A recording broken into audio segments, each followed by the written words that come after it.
Hi అండి, అందరికీ నమస్తే. ఈరోజు మన ఛానల్లో బెండకాయ కర్రీని ఎలా చేయాలో మీకు పర్ఫెక్ట్ కొలతలతో అనేది చేసి చూపించాము. మీరు కూడా ఇలానే ఫాలో అవ్వండి. ఈ బెండకాయ కర్రీ అనేది చాలా రుచికరంగా ఉండే ఈ రెసిపీ ఎలా చేయాలో ఈరోజు మీకు చూపించబోతున్నాం. దీనికోసం మనం ఒక అర కేజీ బెండకాయల్ని తీసుకున్నాం. వీటిని మంచినీళ్ళల్లో వేసి శుభ్రంగా కడిగి పక్కకి తీసుకొని ఇలా చూయించే విధంగా చిన్న చిన్న ముక్కలుగా మనం ఈ బెండకాయలన్నిటిని కట్ చేసుకుందాం. చూడండి, ఇలా ఉంటే మనకి సరిపోతుంది. ఇప్పుడు స్టవ్ వెలిగించుకొని స్టవ్ మీద ఒక కడాయి పెట్టుకొని ఇందులో 1 టేబుల్ స్పూన్ వరకు ఆయిల్ని పోసుకుందాం.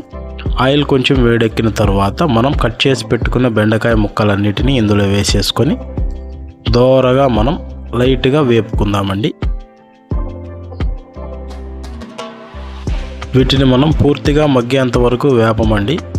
కేవలం ఒక 70% మాత్రమే వేపుతాం. తర్వాత ప్రాసెస్ వేరేగా ఉంటుంది. ఇప్పుడు ఇందులో 1/4 టీ స్పూన్ వరకు పసుపును కూడా వేసుకుందాం. ఈ పసుపు కూడా ముక్కలకి బాగా పట్టేట్టుగా ఒక్కసారి బాగా కలుపుకుందాం. ఇప్పుడు మూత పెట్టి ఒక 15 నిమిషాల పాటు మగ్గనిద్దామండి. సిమ్ములో పెట్టి మాత్రమే వీటిని మనం మగ్గనివ్వాలి. చూడండి, మూత తీసి అప్పుడప్పుడు కలుపుకుంటూ ఒక 15 నిమిషాల వరకు మగ్గించుకుంటే మనకి ఇవి 70% వరకు ఉడుకుతాయి. చూడండి, పర్ఫెక్ట్గా మనకి 70% ఉడికింది. ఇప్పుడు స్టవ్ కట్ చేసుకొని పక్కన పెట్టుకుందాం. ఈలోపు మనం 4 టమాటాలు, ఒక మీడియం సైజు ఉల్లిపాయని ముక్కలుగా కట్ చేసి పక్కన పెట్టుకుందాం. ఇప్పుడు ఒక కడాయి పెట్టుకొని ఇందులో 1.5 టేబుల్ స్పూన్ వరకు ఆయిల్ని పోసుకొని ఆయిల్ వేడెక్కిన తర్వాత కట్ చేసి పెట్టుకున్న ఉల్లిపాయ ముక్కల్ని కూడా వేసుకొని రంగు మారేంత వరకు మనం ఉల్లిపాయలను వేపుకుందాం. ఉల్లిపాయలు చక్కగా రంగు మారాయండి. ఇప్పుడు ఇందులో 2 రెబ్బల కరివేపాకును కూడా వేసుకుందాం. ఇప్పుడు మనం కట్ చేసి పెట్టుకున్న టమాటా ముక్కల్ని కూడా వేసుకుందామండి. ఇవి బాగా కలిసేట్టుగా ఒకసారి కలుపుకుందాం. ఇప్పుడు ఇందులో కొద్దిగా పసుపుని కూడా వేసుకుందాం.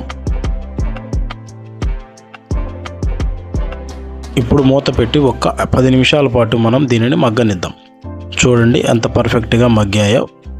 ఇప్పుడు దీన్ని ఒక్కసారి బాగా కలుపుకుందామండి. ఇప్పుడు ఇందులో మనం 1 టేబుల్ స్పూన్ వరకు అల్లం వెల్లుల్లి పేస్ట్తో పాటు రుచికి సరిపడా ఉప్పు, అలాగే 1 స్పూనున్నర కారాన్ని కూడా వేసుకుందాం. ఈ మిశ్రమం బాగా కలిసేట్టుగా ఒకసారి బాగా కలుపుకుందామండి. ఇప్పుడు ఇందులో 1 టీ గ్లాస్ వరకు నీళ్ళను పోసుకొని మొత్తం మిక్స్ అయ్యేటట్టుగా ఒకసారి కలుపుకుందాం. ఇప్పుడు మూత పెట్టి మరొక 5 నిమిషాల పాటు మనం దీనిని ఉడికించుకుందాం. 5 నిమిషాలు అయిందండి. ఇవి బాగా ఉడికాయి, మసాలాలు కూడా. ఇప్పుడు ఇందులో మనం ఇందాక 70% వేపి పెట్టుకున్న బెండకాయ ముక్కల్ని కూడా వేసేసుకుందాం. ఈ మిశ్రమం బాగా కలిసేట్టుగా ఒక్కసారి బాగా కలుపుకుందామండి. బాగా కలిసిందండి. ఇప్పుడు మూత పెట్టి ఒక 10 నిమిషాల పాటు మనం మగ్గించుకుంటే మనకి కూర అనేది పర్ఫెక్ట్గా రెడీ అయిపోతుంది. మీరు కూడా తప్పకుండా ఇలా ట్రై చేసి చూడండి. ఈ కర్రీ ఎలా వచ్చిందో మాకు కామెంట్ రూపంలో తెలియచేయండి. దొండకాయ కూర అంటే నచ్చని వారికి ఇది ఒక్కసారి చేసి తినిపించండి. అద్భుతంగా ఉంది అంటూ ఎగబడి తినేంత రుచి ఇందులో ఉంటుంది. మా వీడియో నచ్చినట్లయితే లైక్ చేయండి. Thank you friends, bye.